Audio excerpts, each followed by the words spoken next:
You know, getting CMMC certified, it can feel like this huge, high-stakes test, right? Pass, and you get to keep working with the Department of Defense. Fail, and you're on the outside looking in. So, in this explainer, we're going to break down the most common reasons organizations actually fail their assessment. And the goal here isn't to scare you, but to hand you the playbook for success. Let's dive in. All right, so let's get right to it. Why do so many organizations stumble when it comes to their CMMC assessment? You might be thinking it's because of some incredibly sophisticated state-sponsored cyber attack, or maybe that the technical rules are just impossible. But what if I told you the real reasons are actually much simpler and honestly way more preventable? And yeah, this slide really nails it. The biggest threat to your CMMC certification probably isn't some shadowy hacker group. It's the small, preventable mistakes that happen inside your own four walls.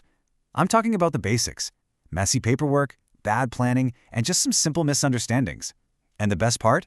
These are all things that you can actually control. Okay, so that brings us to the first huge pitfall. I call it the paperwork trap.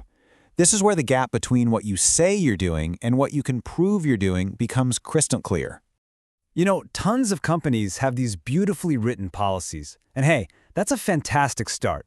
A policy is all about your intent. It's your promise to be secure. It says, we plan to do this. But here's the thing. An assessor, they need a heck of a lot more than just a promise.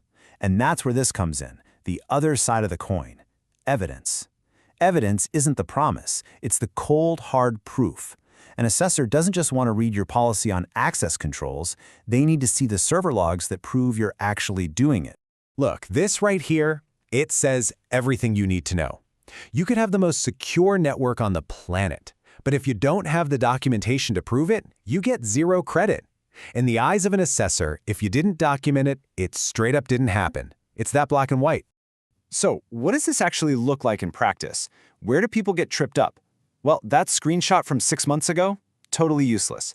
Documentation that doesn't have a timestamp doesn't count. And that generic copy-pasted policy that doesn't mention your actual systems, an assessor will see right through that. These might seem like tiny details, but trust me, they're absolute deal breakers. All right, let's move on to mistake number 2. This one is all about planning, or, well, the lack of it. Let's call it the planning gap. And this really gets down to properly scoping your assessment from day one.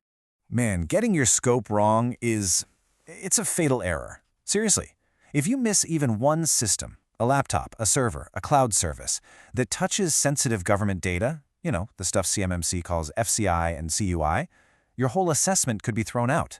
You have to be meticulous about mapping exactly where that data lives and where it travels. And this is exactly what happens when you wait until the last minute. It's like a domino effect. You rush, so you define your scope wrong. That means you miss key systems. Because you miss those systems, your evidence is incomplete. And the final domino to fall, you fail the assessment. This isn't about bad luck, folks. It's a straight-up failure to plan. Okay, let's talk about our third big mistake. And this one's a little different. It's less about tech and more about mindset. This is where your assumptions can really come back to bite you. Oh, this is a huge one. I hear this all the time. We're aligned with NIST 800-171, so we're good to go for CMMC, right? Well, no. Think of it this way. NIST self-attestation is kind of like grading your own homework. CMMC, on the other hand, is like having that super tough professor, the C3PAO, come in and scrutinize every single answer with a red pen. The standard for evidence and validation is just worlds apart. And that really gets to the core of the mindset shift you need to make. CMMC isn't just a tech checklist you can cram for the night before the test. The assessor's there to judge the maturity of your cybersecurity program. Is your security something you just threw together for the audit, or is it actually baked into how you operate every day? And if an assessor sees any of these things, you're going to have a problem. If your processes aren't written down, if they're just tribal knowledge, that's a red flag. If your entire security program rests on the shoulders of one person, you know, the IT hero, what happens when they go on vacation? Assessors are looking for repeatable, consistent, and sustainable processes that work no matter who is on duty. Okay, so we've spent a lot of time talking about what goes wrong. That's kind of depressing, right?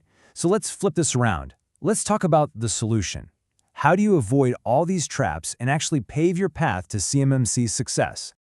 This right here, this is what success looks like. It's not a secret formula. The organizations that pass start early.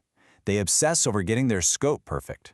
They collect evidence as part of their daily routine, not just in a mad dash before the audit.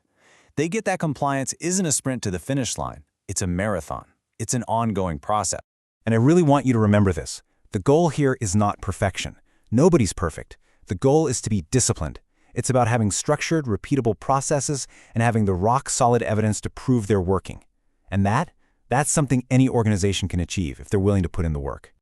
Now, avoiding all these pitfalls, it really does take clarity and structure. So if you feel like you need a hand with identifying those gaps or getting your evidence in order, well, that's what companies like QuantumShieldIT do. They specialize in guiding folks through this exact process. You can check them out at their website. So what's the takeaway here? At the end of the day, failing a CMMC assessment is almost never a surprise. It's the result of those three things we talked about: bad evidence, rushed planning, or the wrong mindset. But the good news is it's all preventable. So next time, we're going to get super practical and show you exactly how to build that evidence binder step by step. Thanks for joining.